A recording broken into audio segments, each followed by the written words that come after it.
Hello everyone, and today we will see how we can create a simple tube structure in SolidWorks. So to create a structure, we need to follow these simple steps.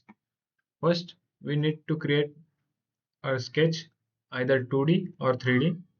Then we will go to Weldment Command and select structural member, and then we will select its type and size. So I will quickly switch to SolidWorks. So we will learn how we can create a simple tube structure. So I will click on new, click part file. I will select front plane and click on sketch.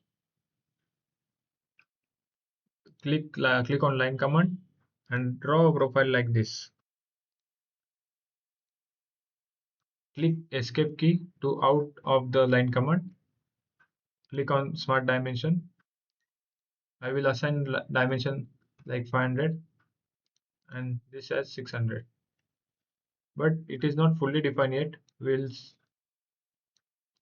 I will click on this line and make vertical. Now you see our sketch is fully defined. I will click OK. Now our first step is completed. Now click on go to Weldments and click on structural member.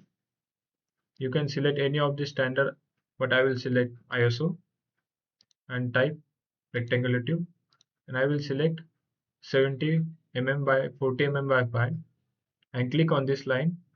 Then I will click on this line, then this, and at the last I will click on this line and click OK. Now you see how easily we created this tube structure in SolidWorks. I hope you also able to do in SolidWorks. Thank you for watching the video.